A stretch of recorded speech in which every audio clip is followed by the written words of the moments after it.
अस्सलाम वालेकुम नाजरीन, मॉर्निंग बेल के एक और एपिसोड के साथ मैं आपका होस्ट फ़हद हुसैन एक बार फिर आपके सामने हाजिर हूँ। नाजरीन, इस वक्त पाकिस्तान में जो ओवरऑल सूरत हाल है कोविड-19 को लेके काफ़ी इत्मीनान बख्श है। बहुत ज़्यादा इस वक्त सूरत हाल बेहतर हो चुकी है। केसेस की तादाद इस वक्त बहुत ज़्यादा कम हो चुकी है, एक्टिव केसेस बहुत कम हो चुके हैं। साथ साथ जो पॉजिटिविटी रेट है वो कम हो गया है, जो डेथ नंबर्स हैं वो काफ़ी हद तक कम होते जा रहे हैं। तो डेफिनेटली एक अच्छी हिकमत अमली के तहत जो है गवर्नमेंट ने इस थर्ड वेव को डील किया, जो कि ज़्यादा बज़ाहिर ख़तरनाक तौर पे सामने आई थी। कि जिस तरीके से हमने देखा थर्ड वेव में ज़्यादा नंबर ऑफ़ डेथ्स जो है 201 गालिबन जो है वो रिकॉर्ड की गई सिंगल डे में।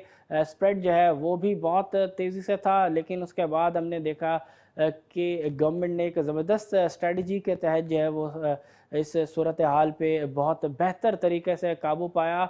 और ना सिर्फ काबू पाया बल्कि जो इकनॉमिक एक्टिविटीज़ हैं उनको भी साथ साथ जो है वो चलने दिया। गुज़िश्ता 24 घंटों के दौरान जो मुल्क भर में केसेस रजिस्टर्ड हुए हैं उनकी तादाद अब कम होकर 663 आ चुकी है। यानी अब इवन 1000 से भी बहुत ज़्यादा नीचे जो है वो केसेस आ गए हैं रोज़ाना की बुनियाद पे। जबकि टेस्टिंग के हवाले से अगर हम बात करें तो गुज़िश्ता 24 घंटों में 39,017 टेस्ट जो है वो किए गए। जबकि पॉजिटिविटी रेट, जो कि मैंने अभी भी कहा कि काफ़ी हद तक अब कम हो चुका है, तो 2% से भी इवन कम हो के पॉजिटिविटी रेट 1.69% पे जो है वो अब आ चुका है। जबकि गुज़िश्ता 24 घंटों के दौरान इस डेडली वायरस की वजह से जो डेथ्स रिकॉर्ड की गई हैं वो 27 रही हैं। जबकि क्रिटिकल पेशेंट्स की तादाद भी अब कम होकर 2179 तक जो है वो आ गई है। तो बज़ाहिर सूरत हाल नंबर्स के हवाले से अगर हम देखें तो बहुत बेहतर है। काफ़ी हद तक जो है वो सूरत हाल कंट्रोल में आ चुकी है। केसेस 1000 से कम है, पॉजिटिविटी रेट लेस देन 2% है। डेथ्स की अगर हम बात करें वो काफ़ी हद तक जो है नंबर्स उसके कम आ रहे हैं। तो सूरत हाल डेफिनेटली बहुत ज़्यादा इस वक्त जो है वो पॉजिटिव है, अंडर कंट्रोल है। तो गवर्नमेंट की इस बार एक ज़बरदस्त हिकमत अमली जो है सामने आई। जिस तरीके से गवर्नमेंट ने इस तमाम सूरत हाल को डील किया वो बिल्कुल डेफिनेटली काबिल तारीफ़ है। जबकि वैक्सीनेशन ड्राइव भी बीच में हमने देखा थोड़ा तातुल का शिकार रही। वैक्सीन की जो अवेलेबिलिटी थी उसके हवाले से कुछ इशूज़ सामने आ रहे थे। कई जगहों पे जो है वैक्सीनेशन की जो ड्राइव है उसको रोकना पड़ा, क्योंकि जो वैक्सीन है वो अवेलेबल नहीं थी। कई ऐसे लोग हैं जिनको सेकंड डोज़ जो है वो लगना थी, उनको जो है सेकंड डोज़ नहीं लग सकी। उसकी वजह भी यही रही कि क्योंकि वैक्सीन जो है वो अवेलेबल नहीं थी। अब उस वैक्सीन की जो शॉर्टेज है उसको इम्प्रूव करने के लिए डेफिनेटली गवर्नमेंट एक्टिव हुई है। और इस हवाले से जो है कुछ चीज़ें सामने आ रही हैं। इससे पहले भी हमने इस हवाले से बात की। रिसेंटली अगर हम बात करें तो मज़ीद गवर्नमेंट जो है इस हवाले से स्टेप्स लेते हुए नज़र आ रही है। सबसे पहले नंबर्स आपके सामने रखें वैक्सीनेशन के हवाले से। तो जो पार्शली वैक्सीनेटेड इस वक्त लोग हैं उनकी तादाद जो है अगर वो सामने रखें तो वो है अराउंड 6.94 मिलियन। जबकि गुज़िश्ता 24 घंटों के दौरान ये नंबर्स रहे हैं 1,48,737। जबकि फुली वैक्सीनेटेड नंबर्स की अगर हम बात करें तो वो है 3.45 मिलियन। जबकि गुज़िश्ता 24 घंटों के जो नंबर्स रहे हैं वो रहे 78,130। तो डेफिनेटली वैक्सीनेशन ड्राइव स्लो है इस वक्त। नंबर से ही अंदाज़ा जो है वो हो रहा है कि जिस तरीके से पहले जो है 4-4 लाख भी इवन हमने देखा, 3.5 लाख भी हमने देखा कि जो सिंगल डे पे जो है वो वैक्सीनेशन जो है वो लगाई जा रही थी। अब जो है वो तादाद कम होकर तकरीबन 1.5 लाख के करीब जो है वो आ चुकी है। और अंदाज़ा इससे यही लगाया जा सकता है कि डेफिनेटली वैक्सीन की जो अवेलेबिलिटी है वो अभी भी जो है काफ़ी जगहों पर जो है वो नहीं है। यही वजह है कि जो वैक्सीनेशन ड्राइव है उसमें कुछ जो है वो स्लो डाउन होता हुआ नज़र आ रहा है। इम्पॉर्टेंट यही है कि इस वक्त जो गवर्नमेंट है वो वैक्सीन की जो सप्लाई है उसको जल्द अज जल्द जो है वो रिस्टोर करे, बेहतर करे, ताकि जिस तरीके से वैक्सीनेशन ड्राइव में स्पीड आ चुकी थी दोबारा से जो है उसी रफ्तार से जो है वो वैक्सीनेशन ड्राइव जो है वो स्टार्ट हो सके। और उसमें इजाफा ही हमें जो है वो हर गुजरते दिन के साथ जो है वो होता हुआ नज़र है। क्योंकि वैक्सीनेशन इस वक्त बहुत इंपॉर्टेंट है। ग्लोबली जो है वैक्सीनेशन के ऊपर जो है वो बहुत बड़ा इस वक्त जो है वो ज़ोर दिया जा रहा है, ताकि जो है वैक्सीन अगर हर किसी को प्रोवाइड की जाएंगी तो डेफिनेटली फिर उसके बाद इकोनॉमिक एक्टिविटीज़ के हवाले से किसी किस्म के रोके जाने का कोई जो है वो कंसर्न नहीं होगा, किसी किस्म का कोई ख़दशा नहीं होगा इन केस अगर हर किसी को जो है वो वैक्सीन प्रोवाइड की गई होंगी। अब देखते हैं कि कब तक जो है वैक्सीन की जो अवेलेबिलिटी है वो बेहतर होती है, ताकि जो वैक्सीनेशन ड्राइव जिस वक्त कुछ तातुल का शिकार होते हुए नज़र आ रही है उसमें जो है वो दोबारा से जो है हम तेज़ी देख सकें। इसी हवाले से ख़बर आपके सामने रखते चलें कि पाकिस्तान ने जो है कॉन्ट्रैक्ट किया है, एग्रीमेंट साइन किया है मंडे को फाइज़र कंपनी के साथ, ताकि 13 मिलियन डोजेज जो हैं वो फाइज़र वैक्सीन की वो पाकिस्तान को मिल सकें। इसी साल 2021 के अंदर जो है वो जो वैक्सीन की जो सप्लाई है वो होना शुरू हो जाएगी। तो तकरीबन 13 मिलियन डोजेज जो हैं वो फाइज़र वैक्सीन की वो पाकिस्तान को मिलेंगी। एग्रीमेंट साइन हो गया है गवर्नमेंट ऑफ पाकिस्तान की जानिब से। NDMA ने एग्रीमेंट साइन किया है इस कंपनी के साथ। अमेरिकन वैक्सीन जो है ये पाकिस्तान में अवेलेबल होगी। अब देखते हैं कि इसकी पहली शिपमेंट जो है वो कब तक आती है, लेकिन टोटल ओवरऑल इस साल 13 मिलियन डोजेज जो हैं इस वैक्सीन की पाकिस्तान को मिल जाएंगी।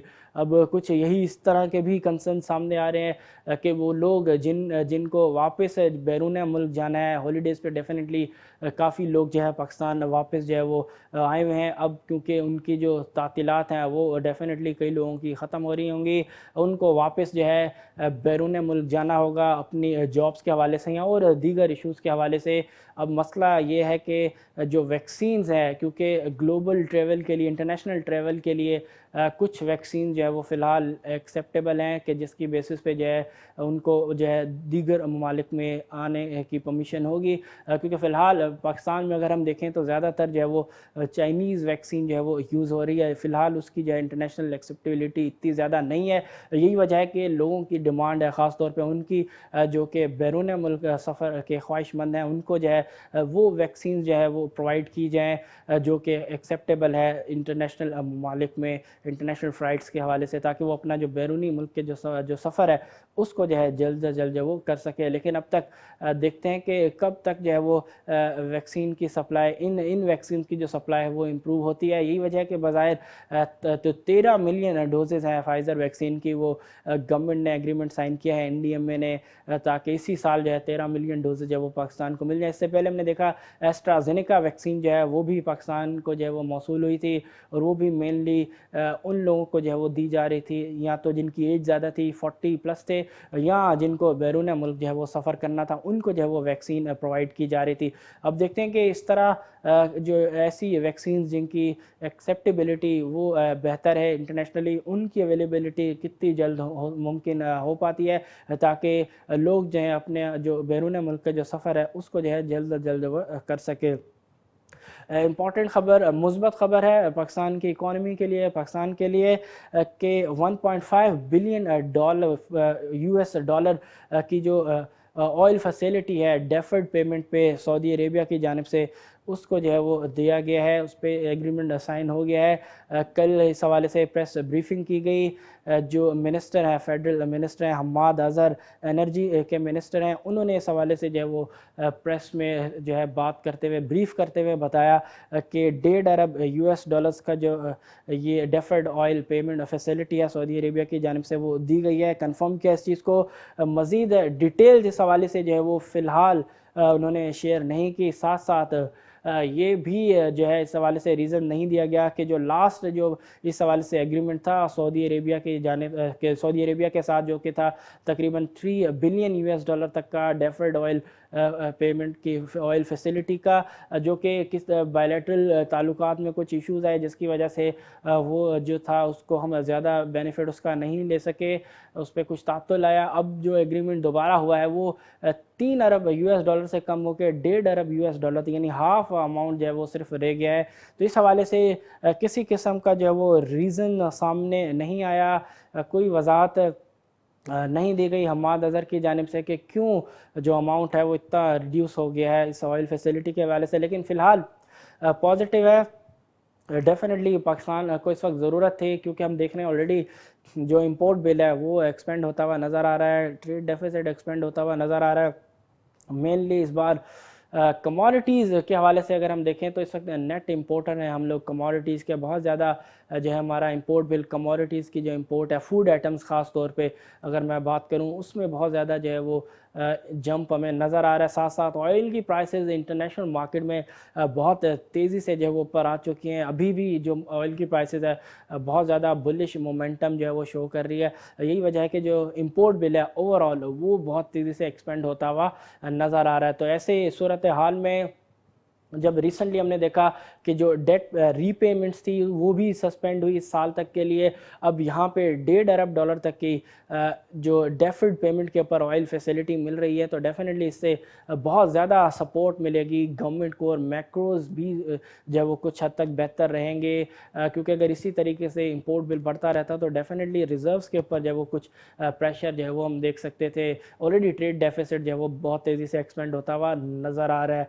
लेकिन ऐसी सूरत हाल में इस तरह की फैसिलिटी मिलना डेफिनेटली बहुत ज़्यादा खुशाइंद है, बहुत ज़्यादा पॉजिटिव है। लेकिन ये बात अपनी जगह बरकरार रहेगी कि जो $3 अरब तक का जो पैकेज था वो 3 अरब से कम होकर अब सिर्फ $1.5 अरब पे क्यों रह गया, इसकी रीज़न जो है वो गवर्नमेंट ने फ़िलहाल जो है सामने नहीं दिखाया।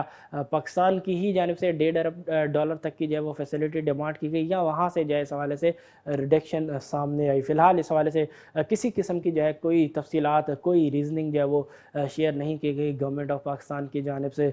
चलते हैं अपनी अगली ख़बर की जानिब। अगली ख़बर है लकी मोटर्स के हवाले से कि लकी मोटर्स ने 14,000 जो किया स्पोर्टेज व्हीकल्स हैं उनको रिकॉल कर लिया है। रिकॉल करने की वजह जो सामने आती है वो आती है to rectify technical fault.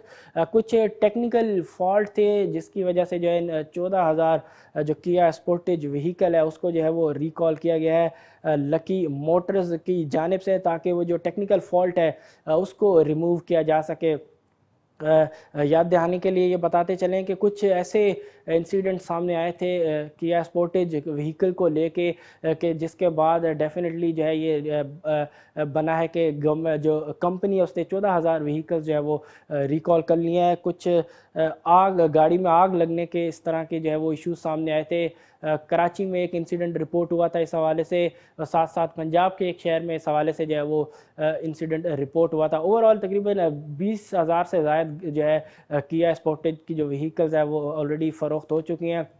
14,000 vehicles recall की गई हैं और सिर्फ 2 इंसिडेंट्स की बेसिस पे ये स्टेप जो है वो सामने आया है। तो डेफिनेटली गवर्नमेंट फोकस है, जो कंपनी है लकी मोटर्स, डेफिनेटली वो फोकस है कि जो फॉल्ट्स हैं उनको रिमूव किया जाए ताकि लोगों को जो है ऐसे इश्यूज से जो है ऐसे इंसिडेंट से जो है वो बचाया जा सके। तो जो कंपनी है उसकी जानिब से डेफिनेटली एक बेहतर स्टेप जो है वो लिया गया है। ग्लोबली हम ऐसी ही प्रैक्टिसेस देखते हैं कि कभी भी व्हीकल्स के अंदर कोई इस तरह के इश्यूज आते हैं, बर्न के इश्यूज आते हैं, ब्रेक्स फेल होने के इश्यूज आते हैं और दीगर टेक्निकल इश्यूज आते हैं, तो वहाँ पे भी हमने देखा है ग्लोबली कि जो कंपनीज़ होती हैं, जो व्हीकल बनाने वाली कंपनीज़ होती हैं, वो अपनी जो कार्स हैं जो उस हवाले से जो फ़रोख्त हुई होती हैं उनको जो है वो रिकॉल किया जाता है ताकि लोगों को जो है मुमकिन हादसा से जो है वो बचाया जा सके। ऐसी ही एग्जाम्पल सामने आई है यहाँ पे कि जब लकी मोटर्स ने 14,000 जो स्पोर्टेज व्हीकल्स हैं उनको जो है रिकॉल किया गया है ताकि जो टेक्निकल फॉल्ट है उसको जो है वो रेक्टिफाई किया जा सके। 14,000 व्हीकल्स दोबारा फिगर आपके सामने रखें रिकॉल की गई हैं, जबकि तकरीबन गालिबन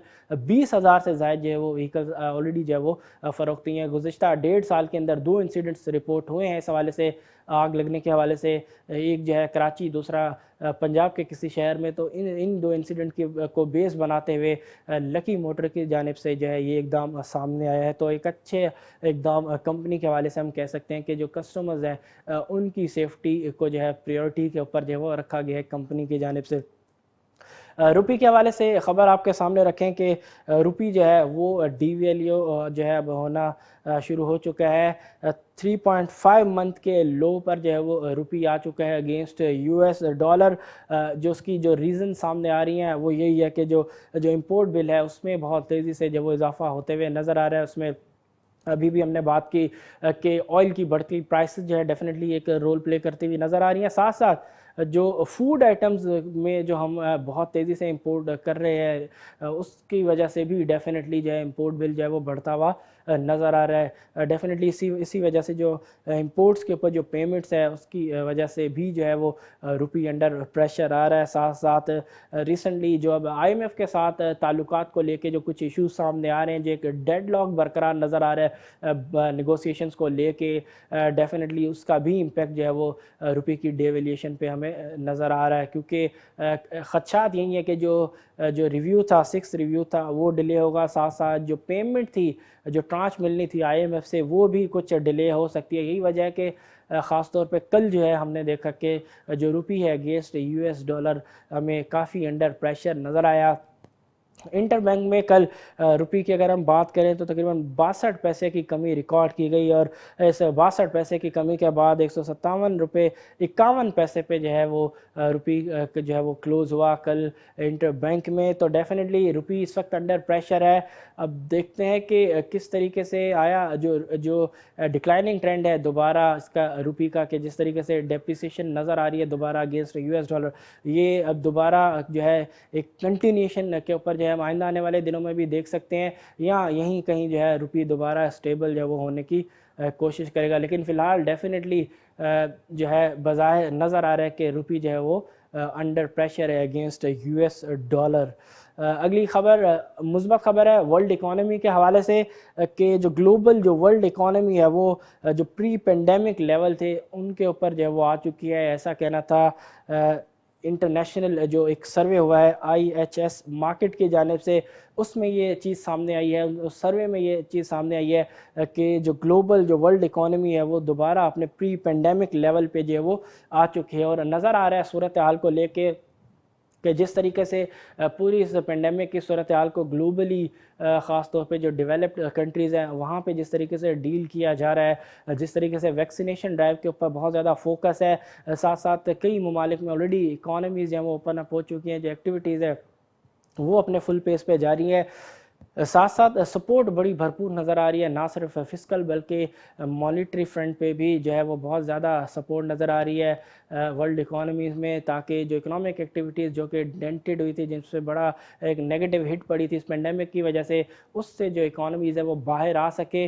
और ग़ालिबन अब उसका जो इम्पेक्ट है वो हमें नज़र आ रहा है, जैसा कि सर्वे IHS के जो मार्केट का जो सर्वे है उसमें जो चीज़ सामने आई है कि जो वर्ल्ड इकोनॉमी है वो प्री पेंडेमिक लेवल पे जो है वो आ चुकी है। तो डेफिनेटली ओवरऑल सूरत हाल बज़ाहिर नज़र आ रही है, जिस तरह ग्लोबल जो इक्विटी मार्केट्स हैं वो भी जिस तरीके से परफॉर्म करते हुए नज़र आ रही हैं, वो भी इंडिकेशन है कि जो ग्लोबल इकोनॉमिक रिकवरी है उसको जो है जो इक्विटी मार्केट्स हैं वो अब ऑलरेडी जो है उसको प्राइस इन करना स्टार्ट कर चुकी है। कई जगहों पे काफ़ी हद तक जो है वो चीज़ें प्राइस्ड इन ऑलरेडी हो चुकी हैं। मार्केट्स के हवाले से ही आगे बात करें तो US मार्केट के अंदर ज़बरदस्त रीबाउंड नज़र आया। कल पहला सेशन था इस हफ्ते का, ज़बरदस्त आगाज़ हुआ वीक का। इससे पहले हमने देखा था लास्ट वीक के US मार्केट काफ़ी प्रेशर में हमें नज़र आ रही थी, लेकिन कल हफ्ते का आगाज़ बड़ा ही ज़बरदस्त तरीके से हुआ, बुलिश नोट पे हुआ।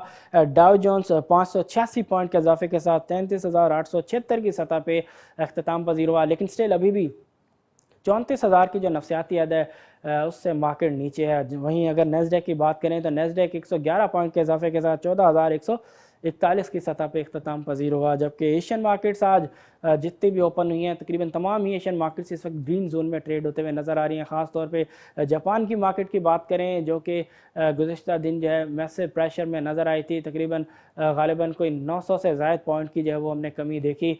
आज तकरीबन 800 से ज़ायद पॉइंट जो है वो इंटरडे में ऑलरेडी मार्केट के अंदर ऐड हो चुके हैं। तो तकरीबन काफ़ी हद तक पॉइंट जो है वो कल जो रेज़ हुए थे वो ऑलरेडी मार्केट में जापान की जो इक्विटी मार्केट है उसमें रिकवरी हम देख चुके हैं। तो एशियन मार्केट इस वक्त सारी पॉजिटिव जोन में ट्रेड होती हुई नज़र आ रही हैं। बात करें पाकिस्तान स्टॉक एक्सचेंज की परफॉर्मेंस की तो कल बेंचमार्क KSE 100 इंडेक्स में कल भी हमें प्रॉफिट टेकिंग होते हुए नज़र आई। कल तकरीबन 226 पॉइंट की कमी जो है वो रिकॉर्ड की गई और 226 पॉइंट की कमी के साथ 48,012 की सतह पे कल का जो ट्रेडिंग सेशन था KSE 100 इंडेक्स का वो इख्तिताम पजीर हुआ। लेकिन एक मुस्बत बुल्स के हवाले से हम कह सकते हैं कि एटलीस्ट कि मार्केट जो 48,000 को जो लेवल था कल भी उसको होल्ड करने में कामयाब रही। वॉल्यूम्स की अगर हम बात करें तो वॉल्यूम्स में कुछ कमी हमें नज़र आ रही है। तकरीबन 25% की कमी KSE 100 इंडेक्स के वॉल्यूम में कल नज़र आई और तकरीबन 227 मिलियन शेयर्स का कल KSE 100 इंडेक्स में काम हुआ। अब देखते हैं कि आज का सेशन मार्केट का कैसा रहता है। आया आज मार्केट जो है वो कुछ रिकवरी जो है वो देने में कामयाब हो पाती है, या जो इस वक्त प्रॉफिट टेकिंग का एक ट्रेंड हमें नज़र आ रहा है वो आज भी कंटिन्यू होता है। और इम्पॉर्टेंट ये है कि आज आया मार्केट 48,000 की जो नफसियाती हद है उसको होल्ड करने में कामयाब हो पाती है या नहीं। आज तक के लिए इतना ही, इंशाल्लाह कल फिर आपसे मुलाकात होगी। तब तक के लिए अपने होस्ट फहद हुसैन को दीजिए इजाज़त। अल्लाह हाफिज़।